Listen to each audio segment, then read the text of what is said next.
Paz do Senhor Jesus. Amém. Evangelho escrito por João, capítulo 19. Irmãos, pode tomar o seu assento por bondade, enquanto eu agradeço. Amados, eu estou muito feliz em poder estar com vocês essa noite, poder estar ministrando a palavra de Deus ao coração dos irmãos. Sou grato a Deus pela vida do nosso pastor Elias. Só quem conhece o pastor Elias sabe o coração grande que ele tem, e às vezes eu fico um pouco ausente aqui na igreja com os irmãos por conta de alguns compromissos que eu atendo em relação à pregação, e eu sempre comunico para o pastor Elias, e o pastor Elias sempre nos dá esse voto de confiança. Inclusive, pastor, por esses dias eu estava ministrando na Assembleia de Deus e me perguntaram de onde que eu era, e eu falei que eu era daqui e que o meu pastor era o pastor Elias. E o pastor de lá falou assim: nossa, eu conheço o pastor Elias. O pastor Elias é uma bênção de Deus, pensa em um homem que tem um coração grande. E eu tive que concordar com ele, irmãos. O pastor Elias é uma bênção. Obrigado, pastor, de verdade. Que Deus abençoe a sua casa e toda a sua família. Meu desejo é que toda sorte de bênçãos recaia sobre a vida do Senhor. Amados, eu louvo a Deus pela vida de todos os obreiros. É uma honra poder fazer parte desta membresia. Que Deus possa abençoar a vida de cada um de vocês. Amados, Cristo ministrou algumas coisas em meu coração, e se eu conseguir aqui verbalizar um pouquinho daquilo que Cristo ministrou no meu coração, eu creio que nós sairemos daqui diferente, pensando acerca do Evangelho. Como diz um amigo meu, prepara o cilindro do oxigênio, porque hoje o mergulho vai ser profundo. Então, amados, eu peço um pouquinho da sua paciência. Eu creio que Deus falará conosco esta noite. Deus, Ele já me leva, já tem um tempo nesse texto, e creio que falará conosco esta noite. Evangelho escrito por João, capítulo 19, versículo 34. Bruno, se possível, fazendo um favor, deixa esse versículo projetado aí, fazendo um favor, tá? João capítulo 19, versículo 34. Eu não poderia deixar de agradecer o Eliel. Ixi, o Eliel já saiu dali. Ele sempre fala para mim que quando eu vou agradecer, ele não está ali, pastor. Toda vez quando eu vou agradecer, ele some. O Eliel é uma bênção, irmãos. Agorinha ele voltará ali. Assim que ele voltar, se algum irmão puder avisar ele não me abandonar ali, ele diz que está assim, em nome de Jesus. João capítulo 19, versículo 34. Contudo, um dos soldados lhe furou o lado com uma lança, e logo saiu sangue. Contudo, um dos soldados lhe furou o lado com uma lança, e imediatamente saiu sangue e água. Se você puder e quiser, diga amém.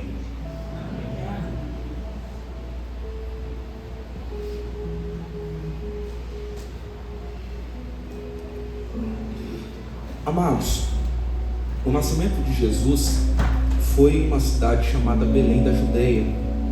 O local onde Maria chega para dar à luz a Cristo. É bem provável que a hospedaria fosse uma típica caravansara oriental. Era uma estrutura de 2 andares. O andar de baixo era para animais, e ele era construído em volta de um pátio onde os viajantes acampavam.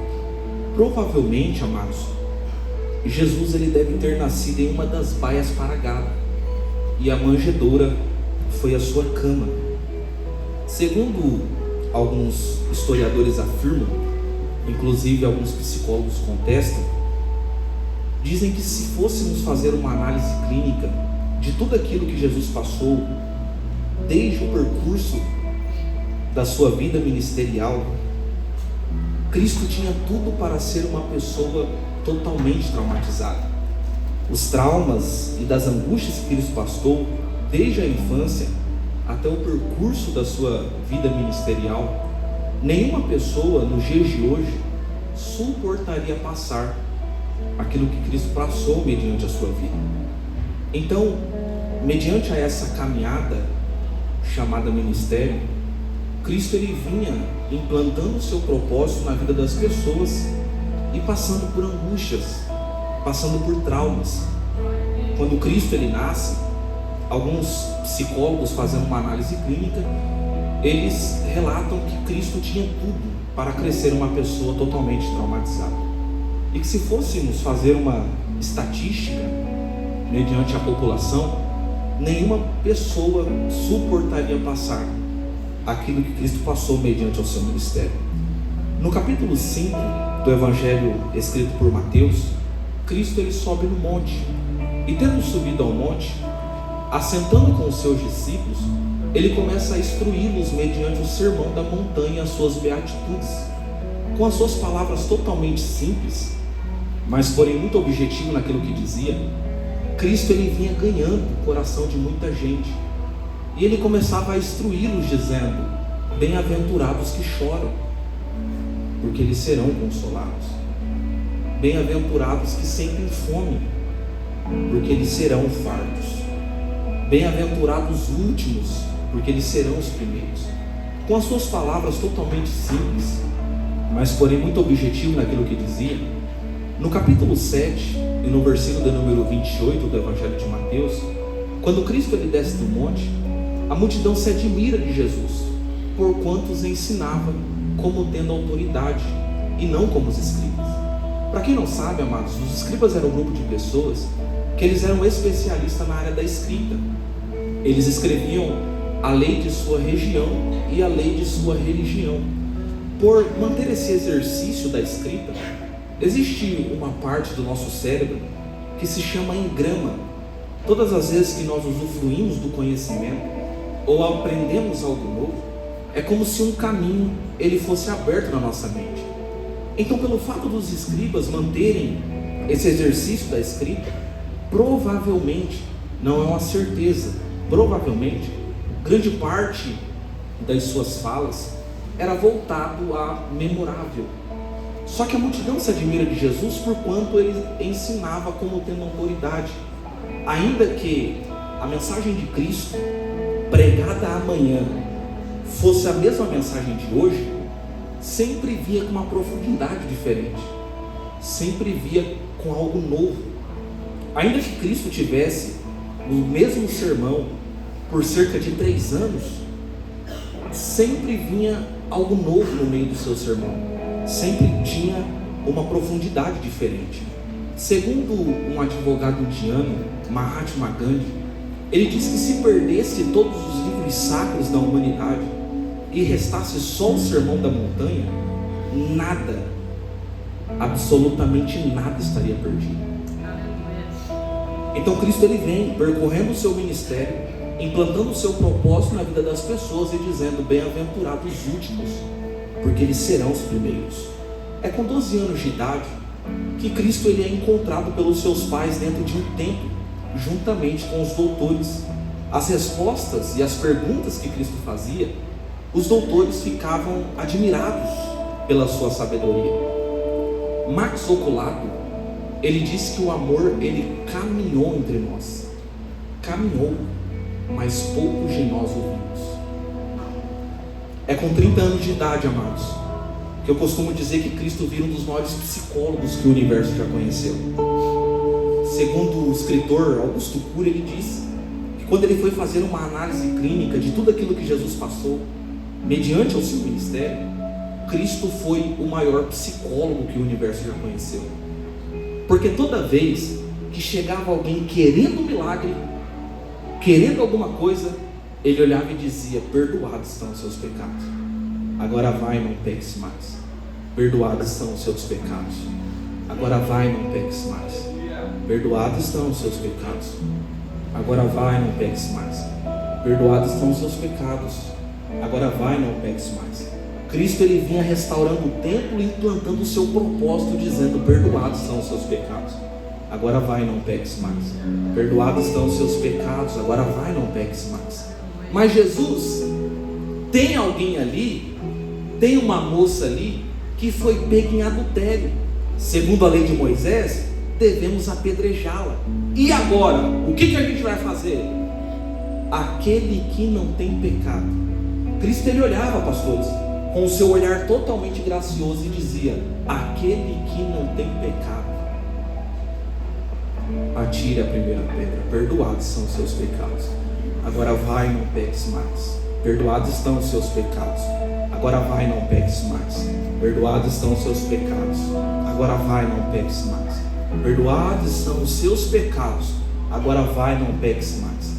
Mas Jesus, já faz 38 anos que eu estou aqui precisando de um milagre, buscando uma resposta.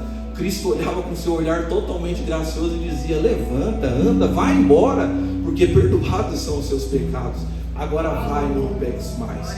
Perdoados são os seus pecados, agora vai e não peques mais. Então Cristo, amados, mediante a esse percurso, Cristo é considerado o maior psicólogo que o universo já conheceu. Enquanto as pessoas queriam alguma coisa, Cristo ele queria curar o lado de dentro. Enquanto as pessoas queriam um milagre, ele se importava mais com o lado de dentro. No capítulo 26 do Evangelho escrito por Mateus, Cristo ele vai se reunir com os seus discípulos pela última vez na mesa da Santa Ceia.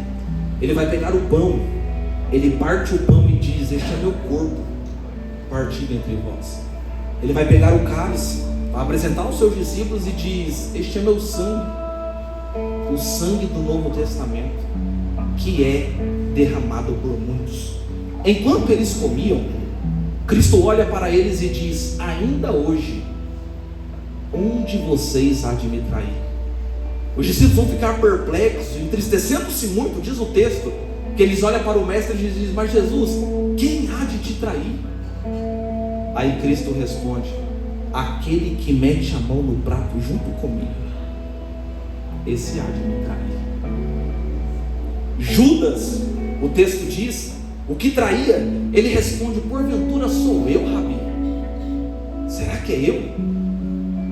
Nota-se, amados, quando nós lemos o texto, Mateus capítulo 26, nota-se que Cristo não julga em dizer que Judas seria o traidor, mesmo sabendo que seria ele.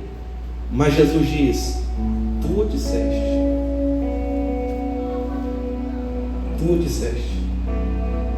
Existe dentro da psicologia uma síndrome que se chama pistantrofobia.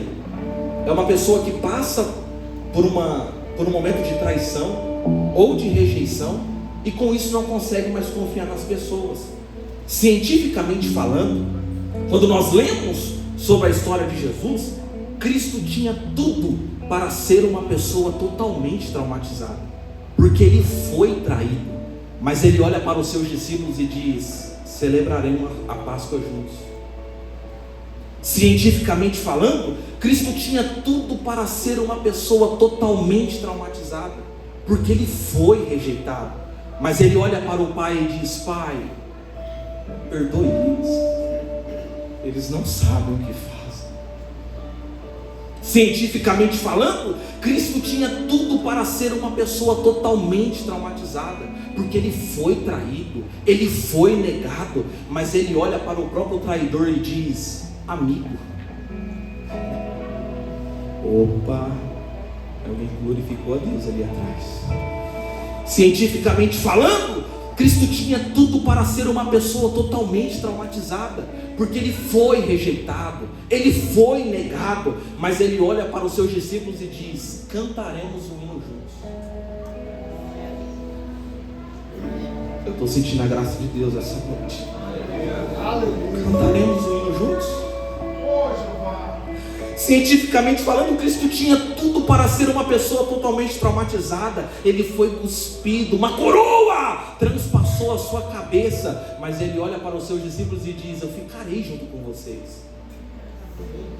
Só que, amados, ele sabendo que será traído, ele sabendo que seria chicoteado, ele sabendo do que passaria ali na frente, ele sabendo dos pregos que perfurariam as suas mãos e dos pregos que perfurariam os seus pés, Cristo sabendo, uma coroa de espinho será cravada na cabeça. Mateus capítulo 26, versículo 30 diz: e tendo cantado um hino, traído, e tendo cantado um hino, sabendo que será açoitado, e tendo cantado um hino, sabendo dos cravos que perfurará a sua cabeça, e tendo cantado um hino, sabendo que o Pai o deixará por alguns minutos, e tendo cantado um hino. A minha proposta para você essa noite é: e tendo cantado um hino. Eu imagino Cristo no caminho, pastores, tendo uma conversa com os seus discípulos e cantando um hino. Qual hino seria esse, irmãos? Você consegue imaginar comigo? Eliel, do jeito que só você sabe fazer, meu amigo, vamos lá? Imagina comigo, irmãos, Cristo olhando para Tiago e dizendo: Tiago, eu sei que é difícil, mas vai valer a pena. Imagina João, amados, que repousou a sua cabeça em seu peito, olhando para o mestre dizendo: Senhor, você vai mesmo? E Jesus olhando para ele dizendo: vai valer a pena, vai valer a pena. Não compreendo os teus caminhos. Será que você pode provar na sua cabeça? Mas te darei a minha canção. Procópio diz que quem não chora ouvindo a mensagem da cruz Doces palavras não sabe o que de fato ela nos proporciona. Há uma graça dentro desse lugar. sustentas em minha dor. Pedro, vai valer a pena. Vai valer a pena. E isso me leva mais perto de ti, Glória a Deus. mais perto dos teus caminhos. Você consegue imaginar? E ao redor de cada esquina, em cima de cada montanha, eu não procuro por coroas ou pelas águas das fontes. Desesperado eu te busco, frenético acredito que a visão da tua face é tudo que eu preciso. Traído! Te direi que vai valer a pena, Sabendo que será açoitado, vai valer a pena, sabendo que será negado, vai valer a pena mesmo assim. sabendo que será traído, Que vai valer a pena, vai valer a pena, vai valer a pena mesmo. Compreendo os teus caminhos. uma graça. Te darei a minha canção, doces palavras te darei.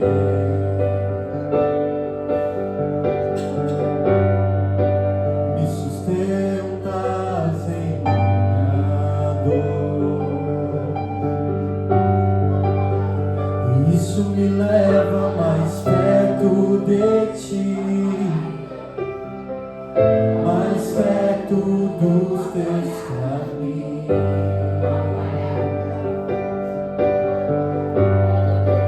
E ao redor de cada esquina, em cima de cada montanha,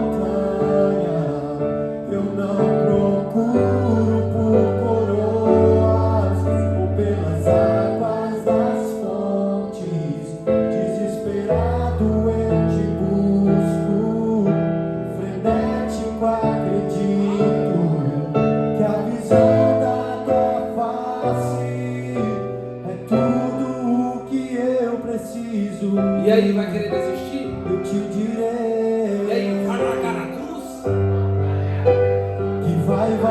deixar Jesus? Vai valer a pena, vai valer a pena mesmo. Vai valer a pena, vai valer a pena, vai valer a pena mesmo. Segura. Só que agora ele vai se reunir com os seus discípulos. Ele vai se levantar. Ele vai pegar 3 dos seus discípulos e vai dizer: vamos comigo orar. Ele vai para um lugar chamado Getsemane, que no original significa silêncio, ou prensa de azeite. É no Getsemane da vida que tudo se silencia. No Getsemane da vida não tem melhor amigo, não tem melhor amiga, não tem namorado, não tem namorada, não tem esposo, não tem esposa. No Getsemane da vida é Deus e eu e Deus. Esse é o Getsemane da vida. No Getsemane da vida não é Deus que desce, é a minha voz que sobe. No Getsemane da vida não é Deus que responde, é eu que conto tudo para Ele. No Getsemane da vida, ninguém vai orar por mim, mas é eu que vou rasgar a minha alma e vou contar tudo para Ele. Esse é o Getsemane da vida. Cristo vai chegar até os seus discípulos e vai dizer: ficai-vos aqui, eu estou angustiado, eu vou ali orar, eu vou ali ficar a sós com Deus. O texto diz que ele, subindo ao Getsemane, ele se inclina em terra e diz: Pai, se for possível, aparta de mim este cálice. Quando ele retorna aos seus discípulos, ele percebe e encontra-os dormindo.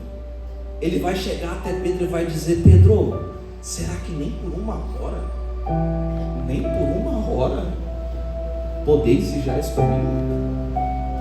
Ele retorna de novo, se inclina em terra e fala a mesma coisa: Pai, se for possível, aparta de mim esse cálice. Quando ele retorna aos seus discípulos, ele encontra-os dormindo. Para completar os 3 dias, ele retorna e fala a mesma coisa: Pai, se for possível, aparta de mim este cálice. Quando Cristo ele desce do monte, Judas ele vai dar uma ordem: aquele que eu beijar, prendei-o.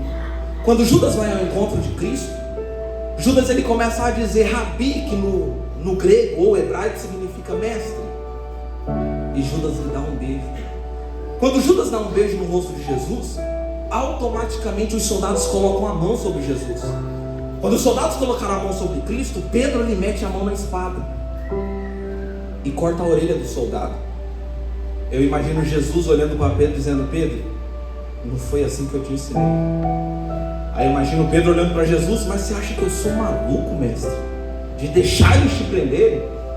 Aí Cristo responde: mas foi por esta causa que eu me coloquei lá no Getsemane por 3 vezes dizendo: Pai, se for possível, aparta de mim este cálice. Sabe o que Cristo estava ensinando a nós? É que vez ou outra existem momentos na nossa vida que nós não iremos resolver na força do nosso braço, mas é através do nosso joelho prostrado ao chão. Só que agora eles vão pegar o nosso mestre Jesus e vão levar para o Sinédrio. É no Sinédrio, meu amigo pastor João Pedro, que vão colocar um homem por nome chamado Barrabás ao seu lado. Pilatos vai erguer a voz: a quem libertaremos? E a multidão vai dar um grito dizendo: liberte a Barrabás, crucifica o Cristo. Liberte a Barrabás, crucifica o Cristo. Segundo o historiador judeu Flávio Joséfo, ele diz que enquanto a multidão gritava dizendo: liberte a Barrabás, Cristo gritava dentro de si dizendo: liberte a ele, me crucifica, porque o plano de meu Pai está sendo estabelecido. Liberte a ele, crucifica-o a mim, porque o plano de meu Pai está sendo estabelecido. Agora eles vão pegar o meu Jesus e o seu Jesus e vão levar para algo parecido com o tronco de uma árvore. Os seus braços vão ficarem assim, e as suas costas vão ficar inclinadas. Eles vão pegar um chicote, na ponta do chicote tem chumbos, e na ponta dos chumbos tem 2 ossos pontiagudos. O máximo que um ser humano aguentou foi até a 21ª chicoteada. Só que a história nos diz que o meu Jesus, o seu Jesus, foi chicoteado 39 vezes, totalizando 440 cortes nas suas costas. Meu amigo Jean, por favor, vem aqui fazer um favor.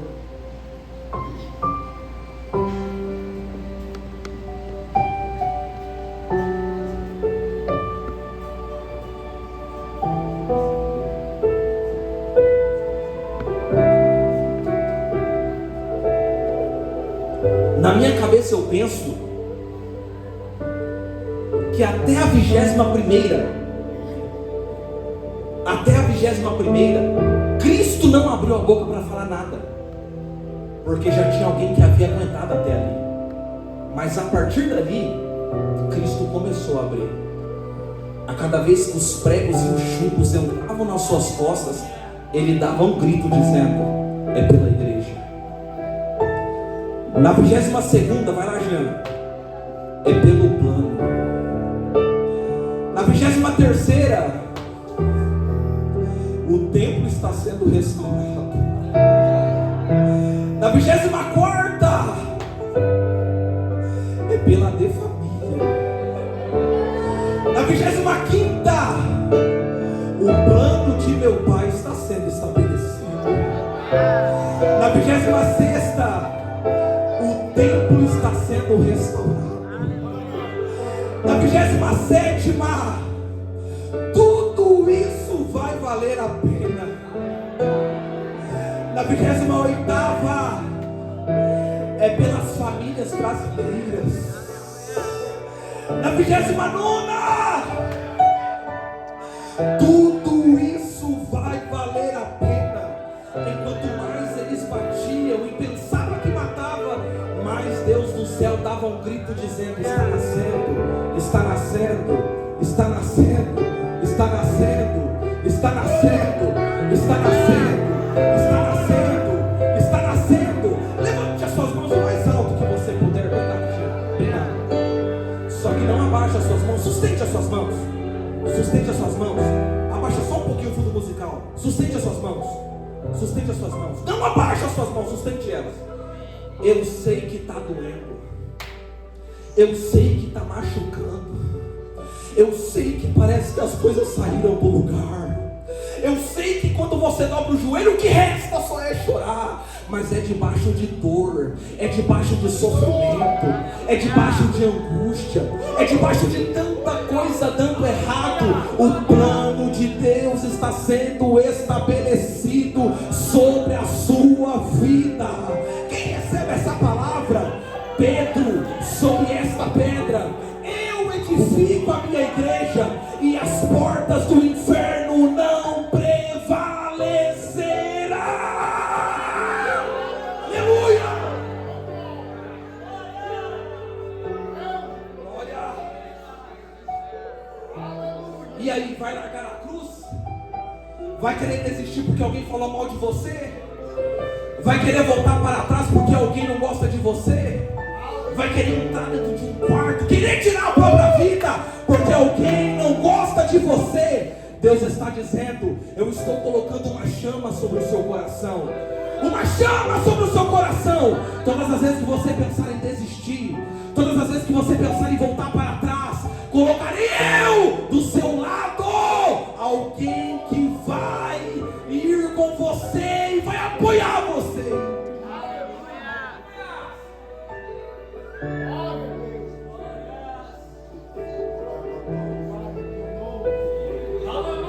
É o nosso motivo para viver.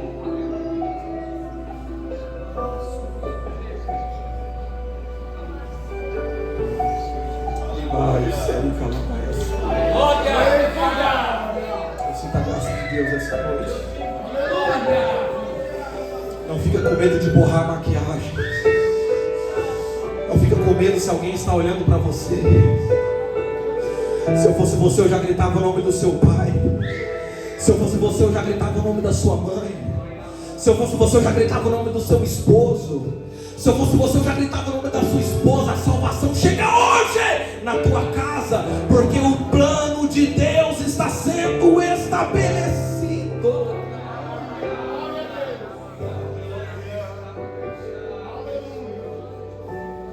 Agora eles vão pegar a cruz do nosso Mestre Jesus. Eles vão apontar um caminho e vão dizer: agora caminho. E diz o texto que Cristo ele vai percorrendo esse caminho com a cruz sobre as suas costas. A cada passo que ele dava, ele ia se cansando. E o diabo dava um grito dizendo: eu estou acabando com o plano. Porque se Cristo caísse com a cruz, tudo acabava.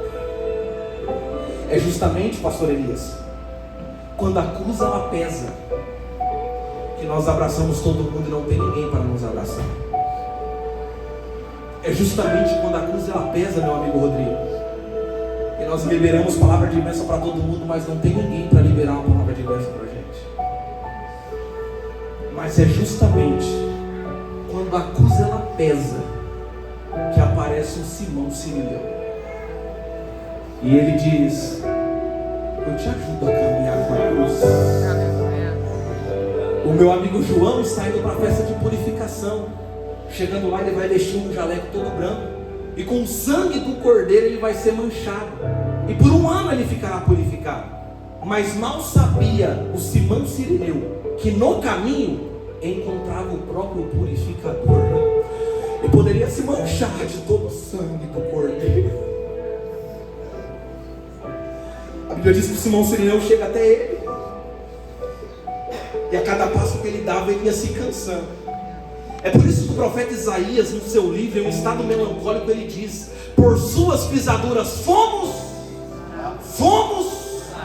porque a cada passo que Cristo dava, uma gota de sangue caía, e cada gota de sangue que caía, a de família ia sendo sarada. Vale um grito de glória a Deus ou não? A sua família ia sendo sarada. Agora eles vão pegar a cruz do nosso Mestre Jesus e vão colocar no alto monte Gólgota. Gólgota, no original, significa cabeça, crânio, caveira. Será que dá para a gente entender que a cruz do nosso Mestre Jesus foi colocado sobre uma cabeça? É por isso, amados, antes das gotas de sangue descerem, libertando o corpo da igreja, primeiro elas passaram libertando a mente.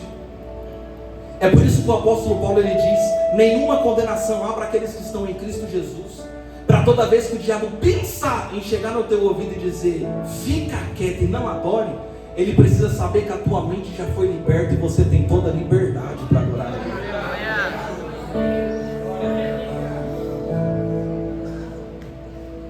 É por isso, amados, que quando nós vamos a um cemitério próximo, a cruz ela foi cravada sobre uma cabeça. Se a gente for em um cemitério próximo daqui e a gente olhar em um túmulo, você vai perceber que primeiro vem uma estrela e de baixo vem uma cruz. Mas se nós fôssemos para Israel e nós olhássemos em um túmulo, a gente iria perceber que primeiro vem uma cruz e de baixo vem uma estrela. Porque independente se eu canto bem, eu prego bem, eu faço tanta coisa bem, a cruz ela sempre ficará acima de todas as coisas. A cruz sempre ficará acima de todas as coisas. Quando Cristo está no alto monte Gólgota, um dos soldados vão lhe dar uma ordem. Pilatos vai dar uma ordem. Do lado direito, cometeu o pecado, cometeu o crime, quebra a perna. Do lado esquerdo, roubou, fez alguma coisa que transgrediu a lei, pode quebrar a perna. Aí a esposa de Pilatos vai olhar para Jesus e vai dizer: e esse aqui? E esse aqui? Que pecado esse homem tem? Que mal ele fez? Do lado direito eles vão dizer, pode quebrar a perna, cometeu crime. Do lado esquerdo quebra a perna também, mas e esse aqui? Que pecado esse homem tem? Que mal ele fez? Vamos para a lei do altar. Todo cordeiro, segundo a lei de Moisés, que era posto em um altar, ele não poderia ter nenhuma parte dos seus ossos quebrados. É por isso, amados, que quando nós lemos a história de Jesus, cruz, para muitos é cruz, mas para aqueles que estão em Cristo Jesus é altar, porque onde foi colocado o maior sacrifício. Eles olham para o da direita e dizem, pode quebrar a perna. Olham para o da esquerda, quebra a perna também. Mas e esse aqui? E esse aqui? Um dos soldados vai ter uma mente brilhante. Já que nós não podemos quebrar a perna, vamos fazer o seguinte: vamos pegar uma lança, vamos furar ele, o sangue vai jorrar e acabou. Vamos furar ele e a gente termina. Diz o texto, amados, os soldados, ele pega uma lança, e no mesmo pé que o soldado vai, ele volta. E ele diz, isso não é normal. Eu imagino um conversando com o outro e dizendo, isso aí não pode ser normal. Aí um se pergunta, o que não é normal? Normal é furar ele. Anormal é a bolsa estourar. Até aqui, você chamou esse caminho de caminho da crucificação. Mas a partir de hoje, tu chamarás esse caminho de caminho da gestação. Quando os soldados, ele pega uma lança, no mesmo pé que ele vai, ele volta. Quando eles furam ele, só as mamãe, por bondade, levanta as mãos. Só quem é mãe, quem der uma luz. Quando a bolsa estoura, sai sangue. Nós lemos o texto juntos. Quando o soldado ele vai e fura Cristo Jesus, o texto diz, contudo um dos soldados lhe furou o lado com uma lança, e imediatamente saiu sangue. Eu imagino Deus tendo uma conversa com o diabo. Diabo, oi, onde você furou meu filho? Na costela. Nós lemos o texto ao lado, na costela. Pera, onde você furou meu filho? Na costela. Pois bem, e de onde eu tirei Eva? Da costela. Pois bem, da costela de Adão eu arranquei Eva. Hoje, da costela do meu filho, eu estou arrancando um exército que não vai parar em meio às dificuldades da vida, que não vai parar em meio aos traumas e angústias da vida. Será que você pode levantar as suas mãos? E aqui eu encerro. Deus disse para o diabo, onde você furou meu filho? Eu furei na costela. Pois bem, da costela de Adão eu arranquei Eva. Hoje, da costela de meu filho, eu estou arrancando um exército que não vai parar. Uma certa vez, Deus levanta Moisés. Moisés morre e Deus levanta Josué. Josué morre e Deus levanta juízes. Juízes morrem e Deus levanta reis. Reis morrem e Deus levanta profetas. Profetas morreram, Deus levantou Jesus. Jesus veio e fez discípulos. Os discípulos vieram, plantaram igrejas. E para a vergonha do diabo, nós já estamos em pleno 2025 e a igreja permanece de pé. Pedro, sob esta pedra eu edifico a minha igreja, e as portas do inferno não prevalecerá. Será que alguém recebe essa palavra? Dê um pulo dessa cadeira, uma rajada de glória. Ele está vivo. Avisa lá, ele está vivo.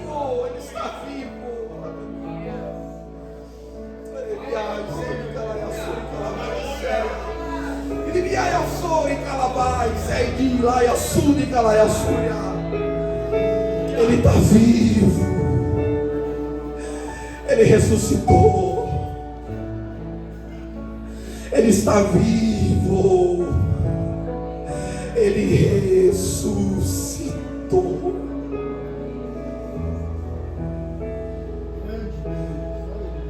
Ele ressuscitou. Ele marcou um encontro com você essa noite. Esse é meu amor que eu tenho por você. Muitos não te amam, mas eu te amo. Muitos querem ver o seu fim, mas eu te amo. Eles vão pegar a cruz do nosso Mestre Jesus e vai colocar no túmulo de José de Arimateia. E com uma pedra eles vão tampar o túmulo. No domingo pela manhã, se coloca de pé, aqui eu encerro. No domingo pela manhã, quando Maria Madalena chega até o sepulcro, ela percebe que a pedra foi removida e que o sepulcro está vazio. Eu acho que o som não saiu na caixa. A pedra foi removida e o sepulcro está vazio.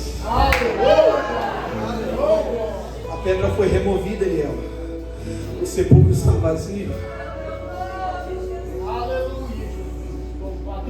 Quando Maria chega no domingo pela manhã até o sepulcro, ela percebe o sepulcro vazio. Ela se desespera. Imagina Maria correndo pela cidade. Onde está Jesus? Onde colocaram o corpo do nosso Mestre Jesus? Aonde levaram ele? Cadê ele? Cadê ele? Cadê ele? Maria Madalena vai encontrar Pedro, vai avisar Pedro. Pedro automaticamente se desespera também. Cadê o nosso Mestre Jesus? Quando Pedro, junto com um discípulo que Jesus amava, correm até o sepulcro. Quando Pedro chega até o sepulcro, ele percebe que a pedra foi removida, o sepulcro está vazio e que tinha um lenço, está no texto, um lenço dobrado à parte. Fala ou não fala?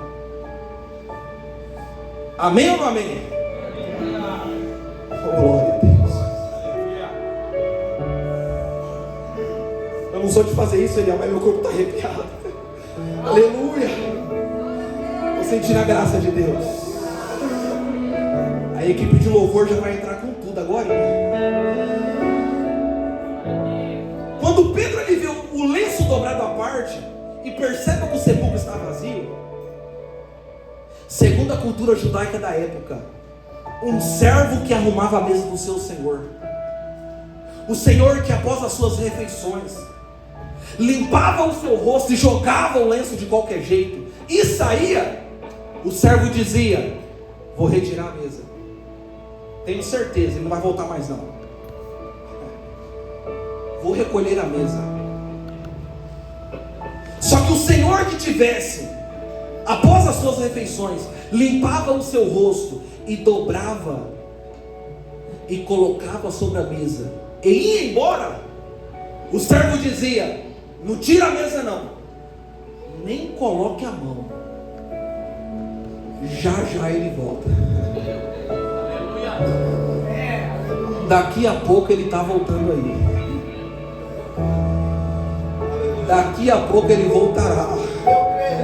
Quando Pedro chega até o sepulcro e ele percebe que a pedra foi removida, o sepulcro está vazio e que tinha um lenço dobrado à parte, sabe qual que era a mensagem que eles estavam querendo dizer? Filhinhos, eu estou indo, mas breve eu voltarei. Pode louvar, pode louvar. Eu não preciso dizer mais nada, não preciso dizer mais nada. Ele está vindo aí.